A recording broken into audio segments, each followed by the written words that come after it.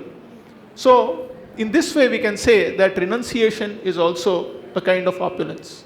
Yeah, that makes sense because few days back there was a famous politician in Tamil Nadu from a party which says that they are full of atheists. And this man went to meet a religious person. And the moment he went in front of the sannyasi, he bowed down before him.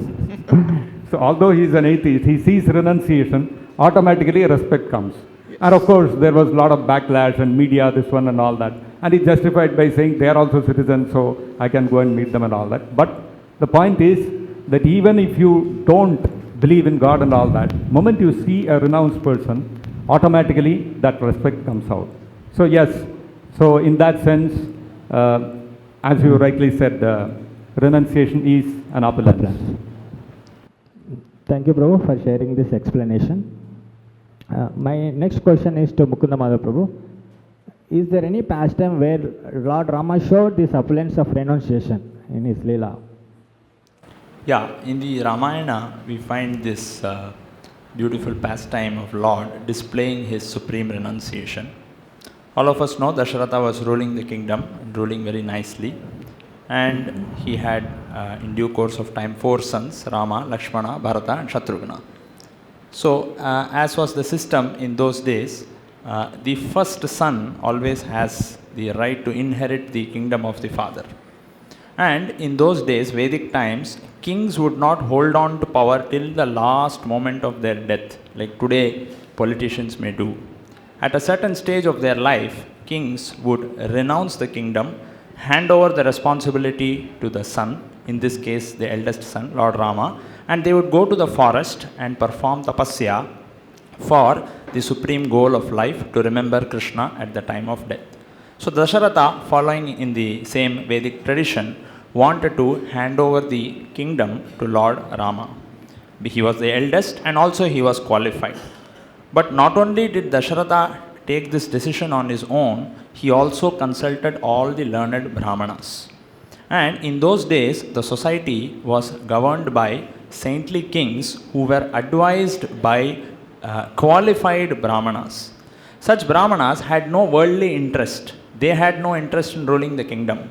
They had no interest in wealth. They were always behind the Supreme Lord, Supreme Brahman.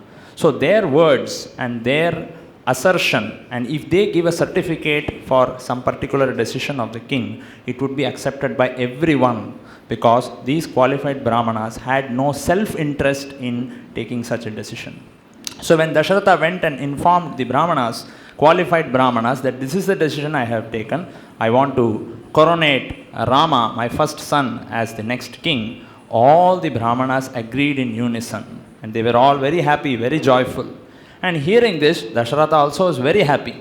He had this desire in his mind, it was also confirmed by the Brahmanas, and this means practically everybody in the society would accept that decision. So Dasharatha called Rama and informed him that tomorrow you will be coronated as the king. So Lord Rama humbly bowed down to his father, accepted that decision, and then the preparations were being made for this wonderful ceremony. In the meantime, as we all know, Kaikeyi got to know that this is the decision Dasharatha has taken. And Kaikeyi's desire was that Bharata should be coronated as the king and not Lord Rama. And interestingly, Bharata at that time was away to his uncle's place. So Kaikeyi suspected what kind of conspiracy is going on here.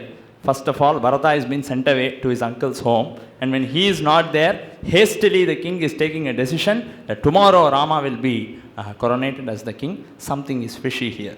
So she went and approached Dasharatha and said, "My dear king, you may remember that long ago you had agreed to give me 2 boons. And the flashback goes that once upon a time, when Dasharatha was very ill, Kaikeyi, as a very obedient and faithful wife, served Dasharatha very sincerely. And because of that, Dasharatha was very pleased and very satisfied. He said, I would like to give you 2 boons. And Kaikeyi said, no, I don't need anything now. When the time comes, I will ask for that. So on that day night, when this news, decision was taken, Kaikeyi said, I would like to take those 2 boons today. So Dasharatha said, yes, please go ahead. And then immediately Kaikeyi replied, the first one is, Rama shall not be coronated as the king. My son Bharata will be coronated as the king. And second, Rama shall go to the forest for 14 years. So when Dasharatha heard this, it was as if a thunderbolt had struck him. He could never imagine in the wildest of his dreams that Kaikeyi at this point of time would ask for such a boon. And now with what face he would face Rama? How would he face Rama and tell him of this reversal of decision? So practically Dasharatha had fainted. He had lost consciousness. He had no strength to go and tell this heartbreaking news to Rama. But nevertheless, a vow is a vow. Once a word is given, those days kings would never backtrack. As the saying goes in Hindi, pran jaye par vachan na jaye. A person may give up his life, but he cannot take back whatever promise he has done. So immediately Dasharatha, with a heavy heart, with full of distress in his heart, he called for Lord Rama and informed that this is the decision. Tomorrow you shall not be coronated as the king. Bharata will be coronated as the king. And not only that, you shall have to go to the forest for 14 years. So at that time, it is described in the Ramayana that the same attitude, the same smile, the same happiness which Rama exhibited when he was given the news that you are going to become the king, exactly the same mood, same happiness Rama exhibited when he was told, you are not going to become the king and you have to go to the forest for 14 years. So this actually displays the supreme renunciation of Lord Rama. He was always willing to follow his father's command. He was never, ever attached to the kingdom. So I think this pastime very beautifully conveys Lord's opulence of Vairagya or renunciation. Yeah, very difficult. Thank you, bro, for sharing this interesting perspective. So normally we tend to think that Lord Rama is going to the forest on the eve of his coronation as a tragedy or an act of injustice in the life of Lord Rama. But now we can see how it was actually an exhibition of the opulence of renunciation by Lord Rama. Not that Lord Rama was forced to undergo distress like ordinary people. So, but one criticism that we often come across of Lord Rama's going to the forest is that this pastime promotes patriarchy. Lord Rama may be renounced enough to accept his father's order and go to the forest. But why was Sita also forced to go to the forest? Simply because she was a woman. So doesn't this smack of a patriarchal mindset where women are to be blindly follow their husband and have no independence to lead their own lives? So I'll put this question to Suvekta Narasimha. What is your view on this understanding of patriarchy? This question is always widely discussed. That why did Sita have to go to the forest? Rama went because he was ordered. And why is it that she has to follow her husband? Yeah, so why Sita is forced to go to the forest? So this, well, there are multiple ways to look at this. One is, this denigration of Indian culture and values. Why women have to wear Mangal Sutra, why women have to put the sindoor, why not men do it? All these kind of questions that we come across today. Patriarchal, these are all patriarchal symbols, etc. So all this feminism and all these kind of gender equality, feminism, all these concepts that we see today are coming from the West. And they are clashing with Indian values and Indian culture and tradition and all that. So first of all, we have to understand that the foundation of the Western concepts are different. The foundation of the Indian culture and tradition is different. That's the first point. What is the foundation of the Western culture, Western concepts like all this feminism, gender equality, and patriarchy, all these concepts, where are they coming from? They are stemming from the concept of I am the body.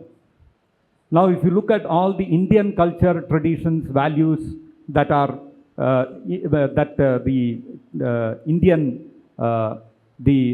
Indian civilization used to follow, they are all based on the foundation, I am not the body, I am a spirit soul. So when you look at the Indian culture and values from the prism of I am the body, you will find everything is topsy-turvy. And if you look at all the Western concepts from the Indian point of view, that I am not the body, I am a spirit soul, I am neither man nor woman, and this life I might be a woman, next life I might be a man. This life I might be a man, next life I might be a woman. Not necessary that I have to be a human being. Next life I can even become an animal based on my activities. When from that perspective you look at all these Western concepts, they seem totally crazy. So everything depends on what perspective you look at it from. That's the first thing. Second thing is, if you look at the whole, as Sudham Prabhu also mentioned, and as Mukunda Prabhu was mentioning, Mukunda Prabhu was talking about how the whole incident that happened, that Lord Rama had to go to the forest, came from whom? It didn't come from the father. It didn't come from Dasharatha Maharaj. It came from Kaikeyi, isn't it? Dasharatha Maharaj was not willing to send Rama to the forest. So the decision to send him to the forest came from whom? From a woman or a man? It came from the woman. Yes. So woman's decision superseded the father of the house, the elder of the house, the man of the house, Dasharatha's decision. So where is patriarchy here? Number two, if you look at the decision to go to the forest, that decision was meant only for Ramachandra, like, yes, like Mukunda Madhav Prabhu also explained. Rama was told to go to the forest. Now when Rama got that decision that he has to go to the forest, he was told, your mother Kaikeyi has said you have to go to the forest. He said, okay, your wish is my command. And he got ready to go to the forest. When he was getting ready to go to the forest, Sita came to Rama and told him that I will also accompany you. So Rama told Sita, the decision to go to the forest is for me, not for you. And you are a delicate princess. You have all your life you have lived in royal opulence. You will not be able to take the rigors of the living in the forest, because Lord Rama had already gone to the forest, been with Vishwamitra Muni, and he had seen all the demons there, killed them. So many things he had already gone through. So Rama was well aware and he was well conversant with the rigors of forest life. So Rama said, you will not be able to take all that trouble, so you remain here, or if you are not comfortable remaining here, you be at your father's house until I come back after 14 years. Another thing was, Lord Rama said, you are very beautiful. I've seen that there are a lot of demons, asuras in the forest. It may so happen that somebody may come and try to take you away. Rama knew beforehand. Therefore he said, it's better you don't come. And what was Sita's response? Sita became angry. She said, how can you leave me and go? I want to come with you, you have to take me and go. And she started admonishing Lord Rama and accusing Lord Rama of deserting her. And Rama said, okay, if that's your wish, I will take you. Again, we see here, the decision to go to the forest was Rama's alone, and he alone wanted to go. Sita opposed his decision and said she also wants to come to the forest. And whose desire prevailed? Ramachandra's or Sita's? Sita's. The man's or the wife's? Wife's. The man's or the woman's? Woman's decision prevailed. So on both counts, if you see, the woman's decision prevailed. So where is patriarchy here? So there is, these kind of narratives, we should not get carried away by them. These are all coming from the mindset of I am not the body, I am the body, and these kind of things, and the lack of understanding that Rama is the Supreme Personality of Godhead, like Sudham Prabhu was mentioning. It depicts his opulence of renunciation. The Lord was demonstrating his opulence of renunciation. Now, how do you understand this if you think I am the body? If you understand that I am a spirit soul, Ramachandra is the Supreme Spirit, he is the Supreme Personality of Godhead, then you can understand his whole pastime of going to the forest and Sita going with him and all these kind of things. So, so when we talk about all these kind of arguments that this is patriarchy and all those kind of things, they appear childish when you look at it from the perspective, I am not the body, I am spirit soul, and Lord Ramachandra is the Supreme Spirit. Thank you, Prabhu, for explaining this question.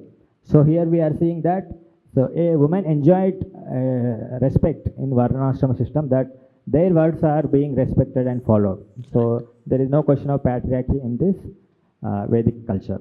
So now coming back to our original topic of discussing about the opulence of renunciation. So I request Sudama Prabhu to explain, is there any other pastime where Lord Rama showed one more opulence of renunciation? Yes, throughout his life, Rama has depicted several times this quality of renunciation. I would like to highlight this instance where, as we saw in the display of Rama's strength, how after 14 long years of Vanvasa, he kills all the Rakshasas, he kills Ravana who was ruling the entire world, and then he went back to his kingdom to be coronated as the king. And he enjoyed undisputed authority. He was such a righteous king, even when he was ruling, that people appreciated his Rajya. We all have heard the term Rama Rajya.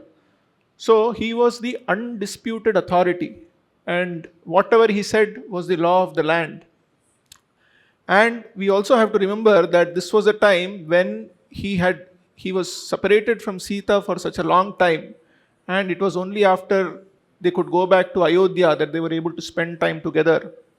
But by reading the Ramayana, we understand that even when Rama was enjoying that position of authority, and after such a long time he had the association of Sita, even at that time he was immediately able to send Sita away to the forest. There was nobody to question him. Even his father was no longer there. His brothers, his mothers, they were all accepting his authority. And if he liked, he could have lived the way he wanted. But even at that situation of power, strength, opulence, he was easily able to send Mother Sita away to the forest. So I think this is one of the instances where you can see how renounced Lord Rama was. Based on the criticism of one ordinary citizen. Yes, just on the criticism of an ordinary citizen. Okay. So from this pastime we have some doubts, controversy, and statements.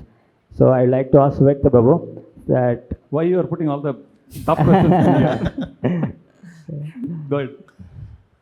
So I guess no one else have demonstrated such a high level of renunciation. So however, there are many critics of this pastime, what you have explained, Sudama Prabhu. So why did Rama leave Sita or banish Sita from Ayodhya? Just because he heard some criticism of himself from an ordinary citizen. Doesn't this show that Lord Rama was a weak man who did not stand by his wife? Why punish Sita for faults of others? So I'd like to clarify these controversies. Yes, Prabhu. This question always comes up. I have heard this in many forums. Sita was so devoted and dedicated to Rama, all along chanting his name when she was 10 months in Ravana's captivity. And what did she get in return as soon as Ravana was killed? That on the mere suspicion of a washerman's statement, he sent her away. So where is Rama's... what does he even have a heart towards Sita or not? This is the blunt question that people ask. So you want to answer that? No. Well, again, we have to, as I mentioned, we have to look at this from the perspective of, I am not the body, I am a spirit soul. And Lord Ramachandra is the supreme personality of Godhead. He is the supreme spirit. When we look at it from that perspective, why did Lord Ramachandra descend into this world in the first place? That's the question we should ask ourselves, right? We are all born into this world under the force of our karma. We don't choose to come here. We have no idea why we are born until and unless we come to the lotus feet of a pure devotee spiritual master like Srila Prabhupada. So we are born actually without any purpose. Now Lord Ramachandra, being the supreme personality of Godhead, he descends with a purpose. He chooses the time of his descent, the place of his descent, why he has to descend. And that, now Lord Ramachandra, he has come to re-establish Dharma. There were two options now before Lord Rama. One is, neglect whatever this man said. Some crazy fellow, pagal kuch bhi bol raha hai, chhod do. He can leave it and continue. Second option for Rama is, take that man's word seriously. Now Lord Ramachandra took the second option. He took it seriously and sent Sita to the forest. Why? What is the reason? Rama could have taken the first option. If Rama had taken the first option, that is, he neglected whatever this man said, what would have been the consequence? Consequence, there would have been two in number. Number one is that man would have continued to retain in his heart that Sita is a faulty character. And this is a very great offense on his part. Now Lord Ramachandra has descended not only Dharma Sansthapanarthaya, it is also Paritranaya. It is also to protect and liberate the conditioned souls. Now if this person, his own citizen, is committing offense against Sita Devi, how will he get liberated? He had to stop him from that offense. Therefore, Lord Ramachandra chose, let Sita go to the forest, this man will stop his criticism, and now he will be freed of his offense. That was number one. Number two, Krishna says in the Bhagavad Gita, Yad yad acharati shreshtas tatadevetaro janaha. Whatever a leader, whatever he does, becomes an example for the people to follow. If the leader is corrupt, citizens will be corrupt. If the leader is honest, the citizens will be honest. This is natural. Now, if there is a thinking within the citizens that the king Rama and Sita is the queen, they are acting in an adharmic way. Sita has done something adharmic. What will happen? The citizens will think, okay, it is okay for any woman to do like this. Any woman can act like this. She can go out of the house. She can be with another man. There is no adharma in this. There is no sin in this. Now, Lord Ramachandra has come for what? He has not come because he wants to enjoy the opulence of being a king, isn't it? He is not come here for the sense gratification of royal opulence. He has come to establish dharma. Therefore, he had to send Sita away so that dharma gets established among the citizens, that even if there is even a slight doubt on the character of a person, the person can be rejected. So everybody would be afraid to commit any sinful activity. So therefore, Lord Rama had to do this. And ultimately, like Sudham Prabhu mentioned, it was an exhibition of the opulence of renunciation by Lord Rama, because he is the Supreme Personality of Godhead. So when we see from all these perspectives, we cannot find fault with Lord Rama for doing whatever he did. And Sita also is the eternal consort of Rama. And ultimately what we have to see, who is the affected party? Affected party is Sita Devi. Now what is the complaint of Sita Devi? Was she filled with a grudge against Rama? Oh, he did this to me, I was faultless and all that. No, Sita was completely aware of the reasons of Lord Rama's decision, and she was fully in support of him, as she should be as a queen.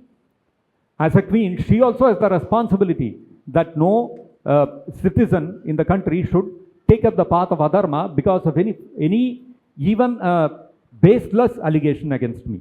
This is completely in contrast to today's world. Today's world, you see what happens is, the enforcement directorate will come, take the chief minister, put him in jail, and the chief minister will say, I will rule from jail. So when you see this, Ramachandra's behavior from that perspective, see, what is Rama doing? So if we see from the perspective of today's leaders, that's not the standard that Rama set. Rama's standard was way, way high. And another thing, what we have to understand is, Rama is the Supreme Personality of Godhead. And as the Supreme Personality of Godhead, he exhibited superhuman activities. Who can build a bridge of stones floating in the water? Can anybody do? Nobody can do. Who can fight against Ravana's army full with all the most modern warfare with an army of monkeys and defeat him? Nobody can do this. These are all superhuman activities which nobody can imitate. This act of Lord Rama renouncing Sita is also a superhuman act which ordinary people cannot imitate. It's not possible. Therefore, when we see it from that perspective, we understand that this is also a pastime of the Lord, and it only enhances the glory of Sita Mata and Lord Rama. Thank you, Prabhu, for showing enlightenment on these controversial topics. So I think we all got to learn good insight into the Lord Rama's pastimes of renunciation, especially. So I wish heartily thank the panelists for sharing their spiritual insights into this pastime glorifying the Lord Rama's renunciation, which are beyond mundane criticism. So we could understand this day. Thank you, Prabhu. Hare Krishna. बोलो श्री रामचंद्र भगवान की जय, श्रील प्रभुपाद की जय, श्री श्री गौर निताय की जय, श्री श्री कृष्णा रुक्मिणी सत्यभामा की जय, श्री रामनवमी महामहोत्सव की जय, निताय गौर प्रेमानंदे। Final celebration of the opulences of Lord Rama, his unlimited riches or affluence.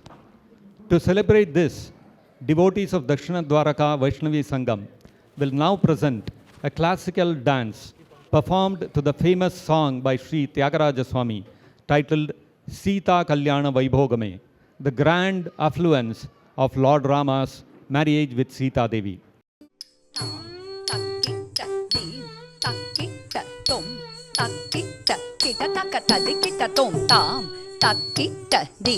Takita tom, takita kita takata dikita tom tam tam takita dim dim takita tom tom takita kita takata dikita tom tam tam takita dim dim takita tom tom takita kita takata dikita tom tam takita dim takita tom takita nam takita takita ta ding ding na tom takita ta ding ding na tom takita ta ding ding na tom Sita कल्याण वैभोगमे ताम तक्किट दीम तक्किट तुम तक्किट किटा तक्कता दिकिटा तुम ताम तक्किट दीम तक्किट तुम तक्किट किटा तक्कता दिकिटा तुम ताम तक्किट दीम तक्किट तुम तक्किट किटा तक्कता दिकिटा तुम ताम तक्किट दीम takita tom takita kita takata dikita tom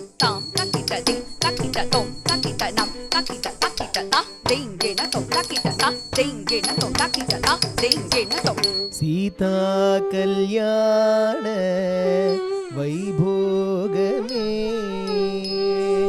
Rama कल्याण वैभोगमे सीता कल्याण वैभोगमे पवनज स्तुति पात्र पावन चरित्र रवि सोमदल नेत्र रमणीय गात्र पवनज स्तुति पात्र पावन चरित्र रवि सोमदल नेत्र रमणीय गात्र सीता कल्याण वैभोगमे रामा कल्याण वैभोगमे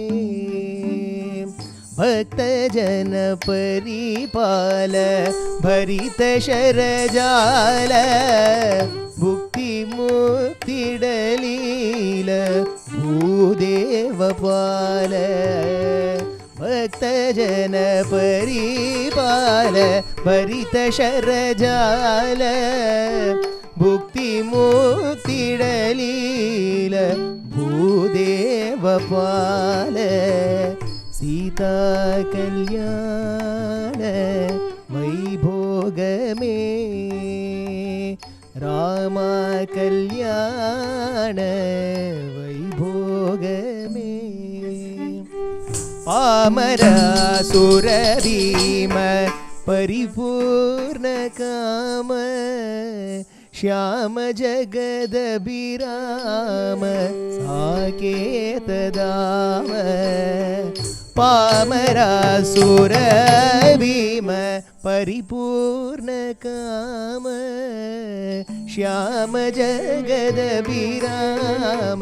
साकेत दाम सीता कल्याण वैभोगमे रामा कल्याण वैभोगमे सर्वलोकाधार समरैकधीर गर्वमानसदूर कनकाघधीर सर्वलोकाधार समरैकधीर गर्वमानसदूर कनकागधीर सीता कल्याण वैभोगमे रामा कल्याण वैभोगमे निगमागम विहार निरुपम शरीर नगद विदार नतलोकधार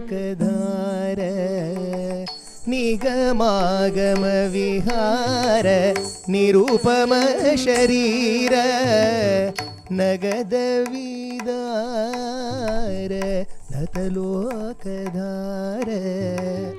सीता कल्याण वैभोगमे रामा कल्याण वैभोगमे परमेशनुत गीत भवजलधि पोत तरणिकुल संजात त्यागराजनुत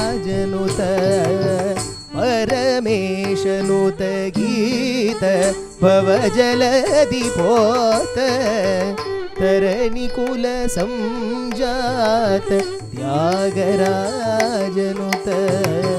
सीता कल्याण वैभोगमे रामा कल्याण वैभोगमे सीता कल्याण वैभोगमे रामा कल्याण वैभोगमे सीता कल्याण वैभोगमे रामा कल्याण वैभोगमे सीता कल्याण वैभोगमे रामा कल्याण वैभोगमे वैभोगमे वैभोगमे वैभोगमे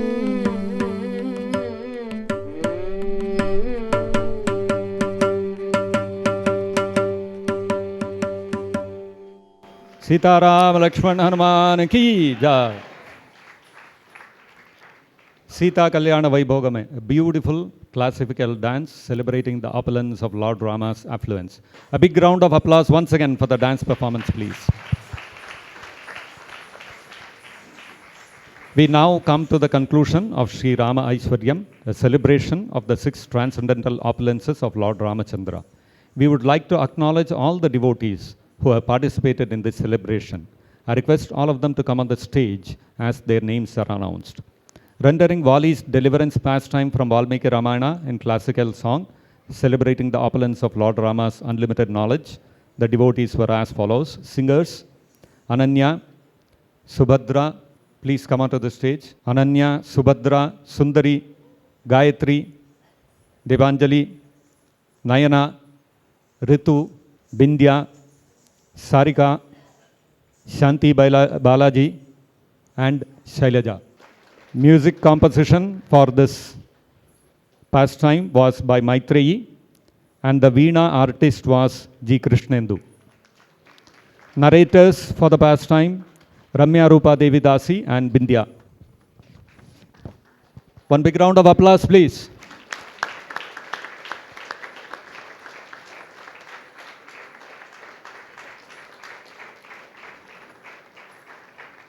Next, the devotees who made all those wonderful paintings depicting the opulence of unlimited strength of Lord Rama were Divya Darshini. Do we have the Mataji here?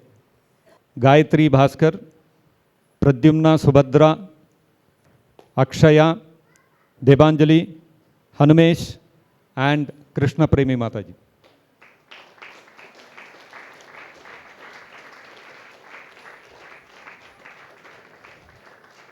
Please come forward. You can come forward, be down. And the voiceover for the paintings was done by His Grace Saranga Thakur Das. The devotees, the poets who celebrated the unlimited beauty of Lord Rama with their art of poetry, Her Grace Ramya Rupa Mataji, His Grace Shrikanta Govinda Prabhu, Bhaktin Bindya Mataji, Bhakta Kripeshwar Prabhu, Bhaktin Shailaja Mataji, and Bhakta Vikas Nigam Prabhu. The video collage celebrating the eternal and unlimited fame of Lord Rama was made by His Grace Nareshwar Prabhu with the help of Bhakta Anish. Anish, are you there? The opulence of affluence of Lord Rama was celebrated with a classical dance performance by Debanjali, Subhadra Giridhari, and Rashmika Kannan. We wish to thank all of you for this wonderful pastime, for this wonderful service of celebrating all the pastimes of Lord Ramachandra, and the audience, for all of the devotees. One big round of applause, please. Hari Bol.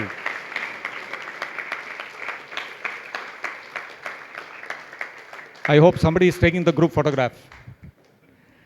Audio and video arrangements as well as the collaterals and the video on Lord Ramachandra's fame was done by His Grace Nareshwar Krishna Prabhu and team. Stage arrangements and facilities by His Grace Raghav Charan Prabhu. Coordination of the paintings by His Grace Sudham Vipra Prabhu. Coordination of the classical song and dance performance by Her Grace Sangini Indulekha Devi Dasi. And panel moderation by His Grace Vedatma Prabhu. Overall coordination of the event, His Grace Sudham Vipra Prabhu.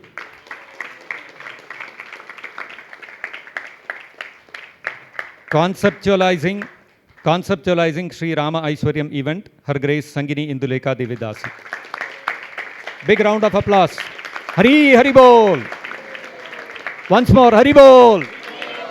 Bolo Ramachandra Bhagwan ki. All of you have worked very hard and very devotedly to put this together for the pleasure of our Diksha Guru, Srila Prabhupada, and their lordships, Sri Sri Gaur Nitai and Sri Sri Krishna Rukmini Satyabhama.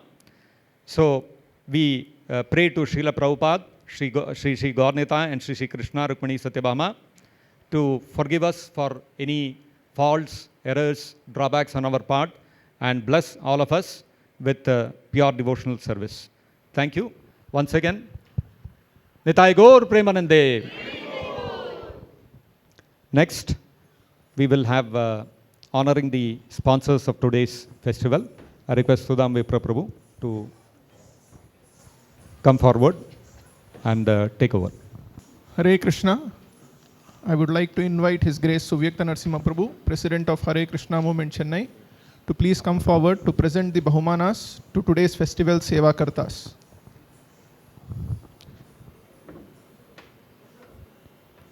First, I would like to invite Sri S.K. Srinivasanji, who has sponsored the Sri Rama Navami Pushpalankara Seva, to please come forward and collect the Prasada Bahumana.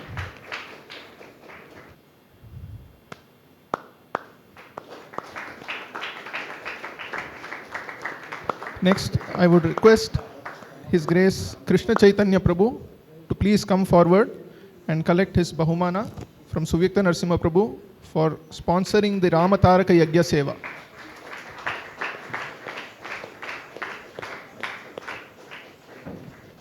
Next, I would like to request Srimati Rajalakshmi ji to please come forward and accept the Prasadam Bahumana for sponsoring the Sri Rama Taraka Yagya Seva.